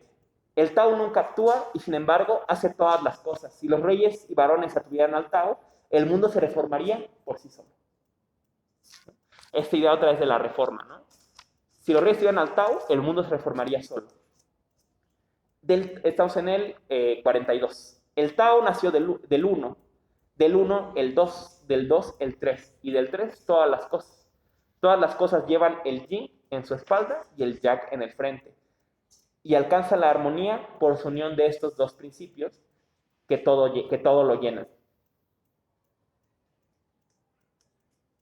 Lo que más detestan los hombres es la orfandad, la pobreza y la indignidad. Y sin embargo, los príncipes soberanos adoptan estos títulos. Bueno, este es muy bello, ¿no? El 43. Dice, lo más blando del universo atraviesa lo más duro. Lo que no tiene forma penetra en lo que no presenta ningún resquicio. Por esto conozco el beneficio de la no acción, del Wu Wei. La enseñanza sin palabras y el beneficio de la no acción no tienen comparación en el universo. Una vez más aquí, aunque es implícitamente, vemos aparecer la imagen del agua, ¿no? Lo blando del universo atraviesa lo duro, ¿no? Lo que no tiene forma penetra en lo que no presenta ningún resquicio. Imaginemos otra vez el agua y la piedra, ¿no? Lo que parece ser un muro sólido es poco a poco desgastado por el agua que no tiene forma, ¿no? Lo más sólido en su forma pierde la forma contra lo que no tiene forma, ¿no? Y dice, por eso conozco el beneficio de la no acción, del Wu Wei, ¿no? El Wu Wei no es simplemente no hacer cosas, ¿no? Sino puede entenderse más bien como la acción sin agente. La acción que se apega al flujo del Tao, digamos, ¿no? Exacto, la acción sin agente. La acción sin que yo diga, yo ya no voy a hacer esto, ¿no? Otro clásico, ¿no? El 47, ¿no? Sin salir de su casa, uno puede conocer el mundo. Sin mirar por la ventana, uno puede ver el Tao del cielo. Cuando más lejos se ve, menos se sabe. Por eso el sabio conoce sin viajar, corresponde sin mirar, realiza sin actuar. Es algo que está muy presente en la tradición budista también, ¿no? Decía en un poema, dice Hakuin, monje zen del siglo XVIII, creo que es Hakuin, decía, ¿no? El que busca la verdad de Buda, en algún lado, dice, anda como el hijo de rico pidiendo prestado, como el que pide agua y está en el río. Anda buscando algo donde ya está. Y aquí vemos, ¿no?, el sense de esta idea, ¿no? Se gobierna un reino con la norma, se lucha en la guerra con la excepcional, pero el mundo se conquista con la no acción. ¿Cómo lo sé? Por esto, cuanto más prohibición hay, más pobre es el pueblo. Cuanto más armas afiladas existen, más desorden hay en el reino. Cuanto más habilidad técnica tienen los hombres, más cosas extrañas producen. Cuanto mayor es el número de leyes y decretos, mayor es el número de ladrones y bandidos. Por esto el sabio dice, no hago nada y el pueblo se reforma por sí mismo. Permanezco en la quietud y el pueblo actúa rectamente por sí mismo. Aquí recordamos, ¿no? O puedo recordar el dilema con el que Heidegger nos deja en su versión de la metafísica, ¿no? ¿Qué acción nos va a sacar del mundo de la acción? Dice, si este es el mundo de la acción, del hacer, ¿qué hacer nos va a sacar de ese mundo? Ninguno. No hay acción que nos libere del mundo de la acción, ¿no? Pensaría pues, que sería solo quizás la no acción, ¿no? Adelante, perdón. Una pregunta. Es que eso suena como algún tipo como de anarquismo telepático, por así decirlo. Como, bueno, o sea, no hagas nada y nosotros se empezar a estructurar una resistencia de que el gobierno, ¿no? Sí, es una observación muy pertinente y así saqué yo el Tao Te Ching, sobre todo después, durante los años 90, ¿no? Un poco después del, quizás, ¿no? O sea, un poco hay de interesantes textos al final de los años 60, ¿no? Con la caída del movimiento hippie y demás, y del situacionismo, empiezan a pensar estos textos, pero particularmente empiezan a pensar mucho en los 90, ¿no? En los 90 y 2000 se va a encontrar mucha edición de estos textos en espacios de afinidad anarquista, ¿no? Y van a querer pensar estas categorías como la base de un anarquismo decolonial ecológico menos progresista y un poco desembarazado de estas ideas típicas de la época del siglo XIX, ¿no? Este que leímos fue el 40 y... Perdón. Este es el de ciencia de casa. El 57. 57. Entonces, o sea, sí hay esta lectura, ¿no? Y ahorita hablaremos un poco de ese problema, ¿no? Sabemos sin duda que hay un motivo político en el Tao Te Ching, ¿no? O sea, hay una conexión entre lo político y lo espiritual, cosmológico, religioso, como se le quiera decir, ¿no? A despecho de lo que querría decir mi queridísima profesora Teresa, sin duda no teológico, ¿no? Sin duda aquí el tema no es un Dios, ¿no? El tema es un origen, un fundamento sagrado anterior a los dioses, ¿no? Como dicen ellos mismos, ¿no? Y mira, este seguro va en consonancia, ¿no? Que es el 63, dice, realiza la no acción, esfuérzate en el no esfuerzo, saborea lo sin sabor, considera grande lo pequeño y pequeño lo grande, corresponde al odio con la virtud, aborda lo difícil cuando todavía es fácil, aborda lo grande cuando todavía es pequeño. Los grandes problemas del mundo hay que abordarlos cuando todavía son pequeños. Por eso el sabio, que nunca se enfrenta a cosas grandes, realiza lo grande. Al que promete a la ligera, a menudo le costará cumplir lo prometido. Aunque a quien todo le parece fácil, encontrará muchas dificultades. Por eso el sabio lo considera todo difícil y por eso nunca haya dificultades. Entonces vemos otra vez, ¿no? Este tema de lo ético, político revuelto, ¿no? Y vemos otra vez la idea de realiza la no acción. Esfuérzate en el no esfuerzo, ¿no?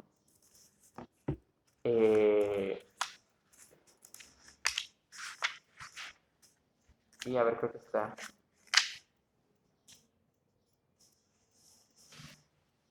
Finalmente leemos el 77. El Tao del cielo es semejante a la acción de tensar un arco. La parte superior baja y la parte inferior sube. Lo demasiado largo se acorta y lo demasiado estrecho se ensancha. El camino del cielo quita al que tiene demasiado y da al que no tiene bastante. El camino del hombre es diferente. Quita al que le falta y le da al que tiene de sobra. ¿Quién tiene de sobra? Y lo ofrece al mundo. Solo el hombre del Tao. Por eso el sabio actúa, pero no posee, cumple, pero no se atribuye ningún mérito, porque no tiene ningún deseo de parecer superior. Entonces va un poco en lo que dices, ¿no? Y es para un debate que hubo. El Tao Te Ching es una de las doctrinas que queda maldita después de la revolución cultural en China, ¿no? O sea, es considerada una doctrina reaccionaria, antigua, no científica, no materialista y entonces por ello prohibida, ¿no? Muchos materiales se van a destruir y los demás van a pasar al secreto, ¿no? Pero relataba hace años en un encuentro que hubo de taoísmo aquí en la facultad, una profesora, ella era creo que de Bielorrusia, y le habían mandado a estudiar filosofía a China en los años 80. Entonces ella viaja a China a estudiar filosofía en la universidad. Que curiosamente, por cierto, nota interesante, algunos departamentos más importantes de filosofía en el mundo, varios en el top, están en China. Entonces, ella va a China, ¿no? Y si en China se enseñaba lo que se enseñaba en la URSS, o sea, filosofía marxista-leninista, ¿no? Y ya. Tesis de Feuerbach, ideología alemana, etc., etc., ¿no? Pero dice, en los pasillos, el tema era el Tao. Eso era lo que todos los profesores estudiaban, pero nadie podía hablar de eso. Entonces era un secreto. Solamente en reuniones personales se sacaban los libros y te explicaban, y los leían y los volvían a interpretar, ¿no? Y leían desde los caracteres, ¿no? El Xuanzi, el Tao, se leían clandestinamente. Y esto duró años, hasta que un día finalmente se hizo obvio que era el tema del departamento del Tao, aunque oficialmente se discutía la filosofía de Marx. Entonces, finalmente, el Departamento de Educación puso orden y dijo, a ver, si vamos a estudiar del Tao, vamos de una vez a decidirlo de una vez por todas. ¿Es el Tao una ideología idealista y reaccionaria o es una ideología materialista y revolucionaria? Si es idealista y reaccionaria, entonces a la basura el Tao y no se puede discutir esto, ¿no? Y si es revolucionaria, entonces el Tao y el confucianismo serían los precursores chinos del pensamiento de Marx y entonces serían parte de la enseñanza fundamental de China, ¿no? Al parecer se le da un cierto lugar al Tao a partir de los años 90, aunque particularmente parece muy conectado a los negocios. Hay muchos textos del Tao y los negocios, ¿no? Y claro, es obvio, ¿no? Espera en el momento oportuno, actúa sin hacer, ¿no? O sea, este tipo de ideas, ¿no?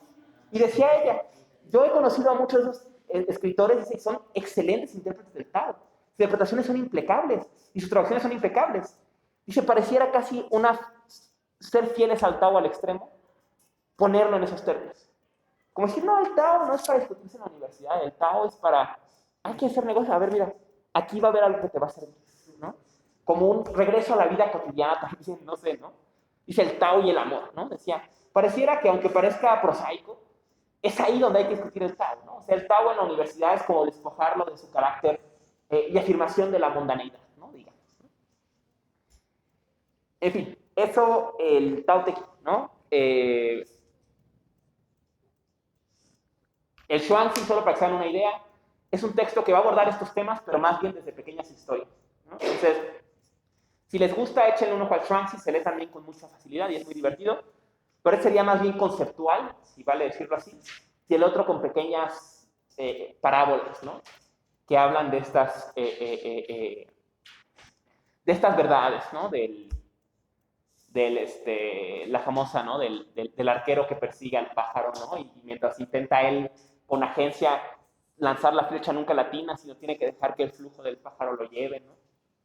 O una del carnicero, ¿no? Que corta la carne con el mismo flujo, ¿no?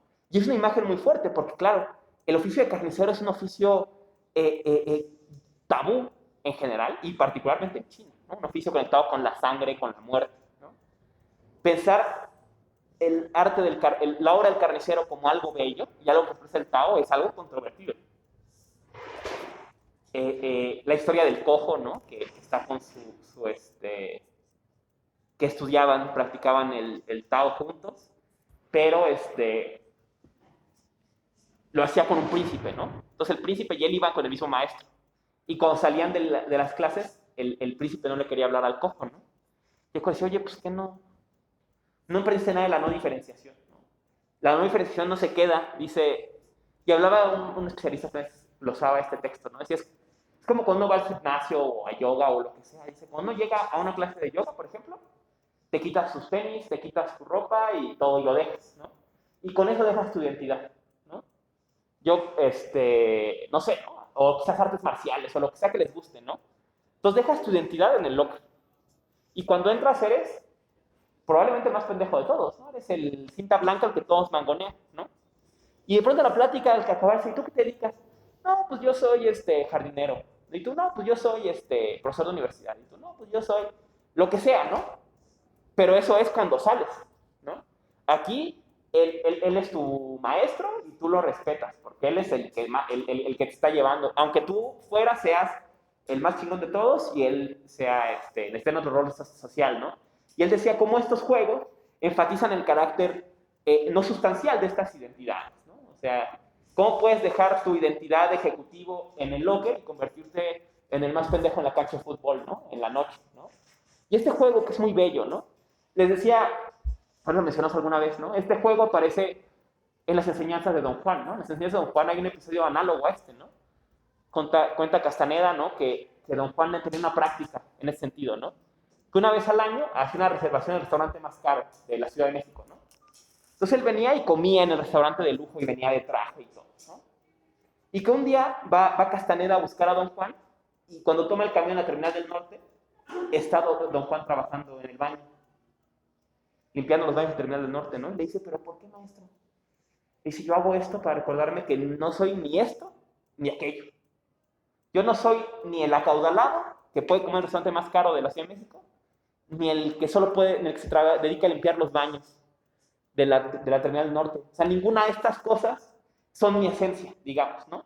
Puedo jugar a una y luego jugar a otra, ¿no?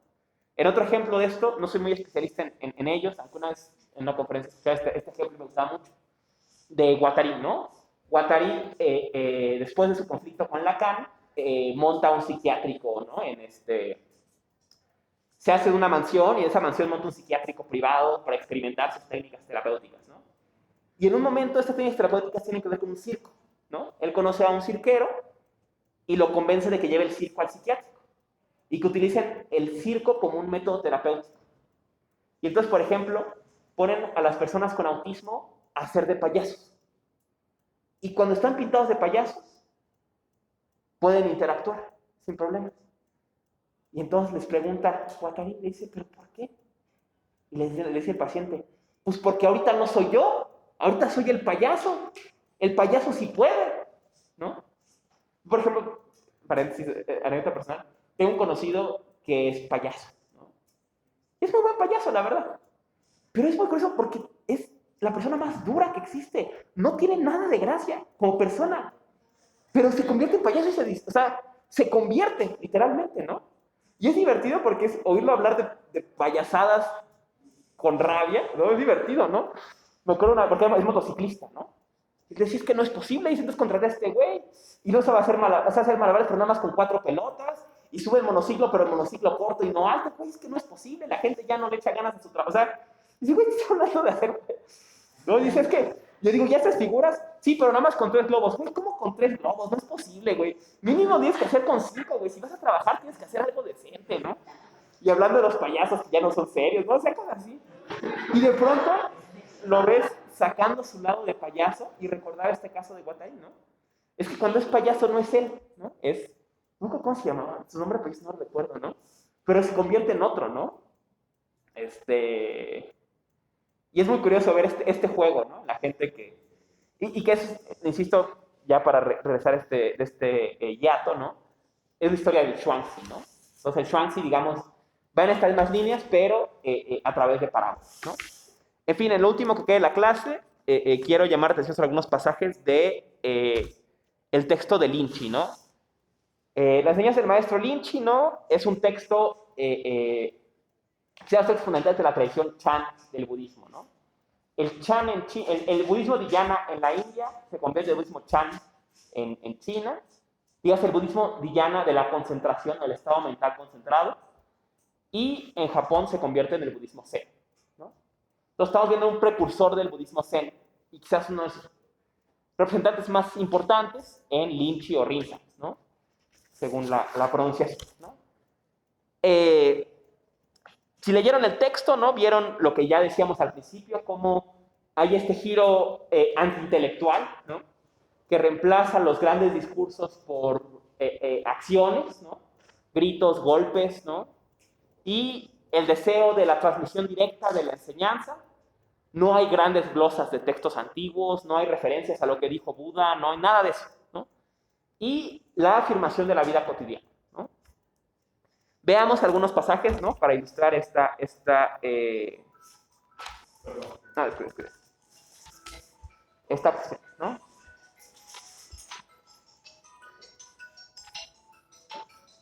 Creo que tenemos la misma versión, ¿no? El parágrafo 13, instrucciones al grupo. Dice en instrucción al grupo, dice Lynchy, ¿no? Simplemente actuad de modo ordinario, sin tratar de hacer nada en particular. Haced vuestras necesidades, vestíos, comed vuestro arroz, y si os cansáis, os estiráis. Los idiotas pueden reírse de mí, pero los sabios lo entienden. Una de las cosas que Lynchy va a parodiar mucho va a ser la extrema ceremoniosidad de la vida de los monjes, ¿no? Que él la ve como una forma de apego, ¿no? Si los monjes sí practican y lo hacen muy duro, ¿no? Y todo, ¿no? Y se apegan a que no se pegan a nada, ¿no? Dice, ya andan pelones y con la... Y él dice en un momento, dice, ellos hacen muchas prácticas pensando que se van a ir a algún lado porque se rapen y se cambien el nombre y se pongan un hábito anaranjado y todo. Él dice, ¿a dónde quieren ir? Dice, no hay otro lugar más que este. Y dice, mejor no hacer nada. Esa sería la enseñanza del Zen. Mejor no hacer nada, ¿no? El Zen está, como dice aquí, vestíos, comed vuestro arroz, y si os cansáis, os estiráis, ¿no? En esta sencillez, ¿no? Dice en el 14. Si durante un instante tenéis dudas en vuestra mente, eso es el demonio. Pero si podéis entender que los 10.000 fenómenos nunca han nacido, que la mente no es como un prestidigitador, entonces no existirá ni una mota de polvo ni fenómeno alguno. Todo será limpio y puro. Y esto será Buda. Buda y el demonio se refieren simplemente a dos estados. Uno contaminado y otro puro, ¿no? Entonces aquí vemos, ¿no? Buda y el demonio no son más que estados mentales, digamos, o perspectivas, volviendo a lo que se la clase pasada.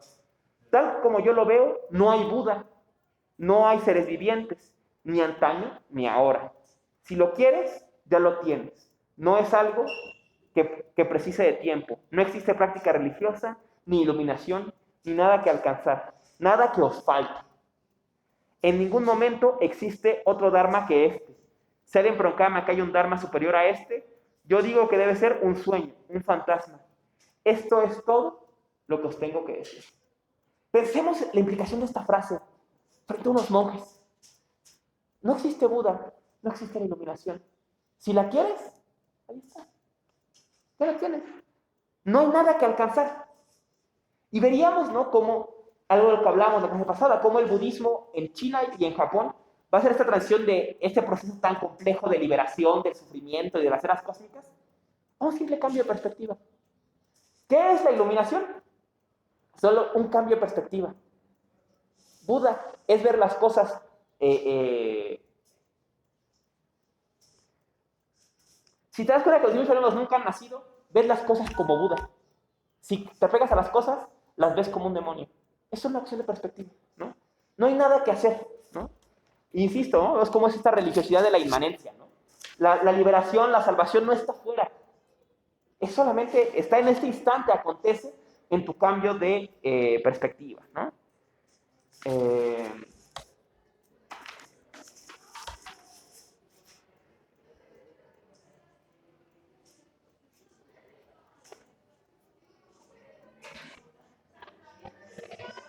Este es muy bello, ¿no? Buda puede penetrar en los ámbitos de la forma sin verse confundido por la forma. Penetra en el ámbito del sonido sin verse confundido por el sonido. Penetra en el ámbito del olor sin verse confundido por el olor. Penetra en el ámbito del gusto sin verse confundido por el gusto. Entra en el ámbito del tacto sin verse confundido por el tacto. Penetra en el ámbito del dharma sin verse confundido con el dharma, ¿no? ¿Recuerda o no al Tao Te Ching este tipo de frases, ¿no? Esto es algo muy poderoso en la enseñanza de Lynchy, ¿no? Solo existís vosotros, seguidores de la vía. Esta persona frente a mi vista, que está escuchando el Dharma, que atraviesa el fuego sin quemarse, entra en el agua sin ahogarse, entra en los 3 reinos del infierno como si paseara por un jardín, penetra el reino de los espíritus hambrientos y de los animales sin recibir castigo alguno. ¿Cómo puede ser? Porque no rechaza nada, ¿no? Entonces, dice Lynchy, es una idea interesante de Lynchy. Dice, Yo le hablo a mi interlocutor. Y ese interlocutor dice, es el mismo de todos los tiempos. Quien está delante de mí ahorita, y si en 100 años alguien lee este texto, y si en 500 años alguien lo da en una universidad del otro lado del planeta, es el mismo interlocutor. Porque no hay diferencias. Yo le hablo lo mismo. Y ese a quien le hablo es quien es capaz de ir al infierno como si fuera un jardín. Porque no rechaza nada, ¿no? Porque no dice esto sí y esto no. Y entonces, como ves de la no diferenciación, puede ver incluso el infierno como si fuera un jardín. Ya para ir terminando, perdón por alargarme, nada más que leer los pasajes. Tal como yo lo veo, no hace falta nada especial. Simplemente actuad de forma ordinaria, poned vuestra ropa, consumid vuestro arroz, pasad el tiempo sin hacer nada. Vosotros que venís de aquí y allá, tenéis siempre en mente algo que hacer. Buscáis a Buda, buscáis el Dharma, buscáis la emancipación, buscáis un modo de salir del triple mundo. ¿Qué idiotas sois intentando salir del triple mundo? ¿A dónde iréis? ¿No? Los monjes quieren salir de este mundo. ¿Y a dónde se van? ¿Buda vive en otro mundo o qué? ¿No? Dice, no, no hagas nada. ¿Cuál es la enseñanza de Buda? Que no hagas nada. Y que dejes que el mundo acontezca como es. ¿No? ¿De qué estás hablando aquí? De la versión budista de Lu Wei. ¿No? Practica la no acción, esfuérzate en el no esfuerzo. ¿No? Mientras tú estás, no, y voy a practicar y me voy a iluminar. Pues, no. Y, insisto, ¿no? La fortaleza de la frase. Si lo quieres, ya lo tienes. ¿No?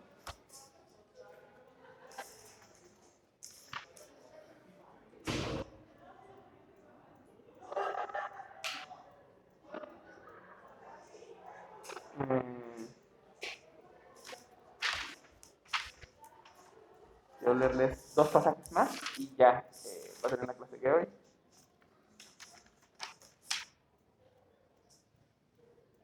Aquí está el famoso, ¿no? Ya sea que miréis dentro o miréis fuera, cualquier cosa que encontréis, matadla. Si encontráis a Buda, matad a Buda. Si encontráis a un patriarca, matad al patriarca. Si encontráis a un arhat, matad al arhat. Si os encontráis a vuestros padres, matad a vuestros padres. Si os encontráis a vuestra familia, matad a vuestra familia. Entonces, por primera vez conseguiréis la emancipación. No os veréis encerrados en las cosas, circuláis libremente por donde quieras. Entonces, esta idea del no apego, incluso a la figura de Buda. ¿No? ¿Lynch era budista? ¿No? O sea, y es una cosa que mencionaba que decía Hitsumatsu Shinichi, ¿no? Una peculiaridad del budismo es la negación incluso de la santidad, ¿no? El no apego implica incluso el no apego a la santidad. ¿Y qué es Buda? Una estatua de madera y ya. No es nada, ¿no? Un cuento, una historia, ¿no? ¿Y qué es la iluminación? Unas palabras que inventaron unos señores para que se hace por, ¿no? O sea, incluso no apego a la enseñanza, ¿no? Y tú eres budista. ¿Y quién dice eso? Decía Bodhidharma. No sé. ¿No? ¿Y quién es para decirme eso? No sé. ¿No?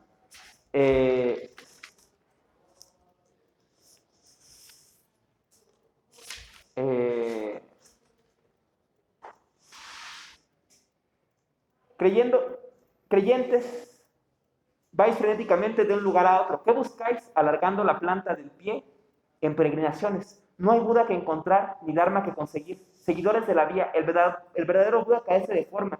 La verdadera vía no tiene entidad. El auténtico Dharma carece de características. Los tres se mezclan fusionándose en un espacio. Pero como fracasáis a la hora de verlo, merecéis que os llamen criaturas confundidas por el karma creado por la conciencia. Esta es otra frase que recuerda a Pekín claramente, ¿no? Andas en peregrinaciones como buscando algo. ¿Y qué quieres encontrar? ¿Qué crees que en la siguiente montaña está Buda o qué? ¿No? Vas a ir al siguiente templo y en ese templo sí va a estar Buda. No hay nada que conseguir, ¿no? Y por último, digo, este es el famoso, ¿no? A veces el más famoso pasaje de Lynch, para dejar la clase en un tono divertido, ¿no? Dice, subiendo al púlpito, ¿no? O sea, Lynch dando no enseñanzas, sino una conferencia más amplia a los practicantes, ¿no? El maestro subió al púlpito y dijo, en esta masa de carne roja existe un hombre real sin situación. ¿Qué es lo que Lynch buscaba, ¿no? El hombre real sin situación, el hombre real sin determinaciones. Este interlocutor, ¿no? Sin cesar, entra y sale por las puertas de vuestro rostro, ¿no? El hombre real sin situación es esta intencionalidad que se proyecta, diría la fenomenología, ¿no? Si alguien de vosotros no lo sabe, mirad, mirad.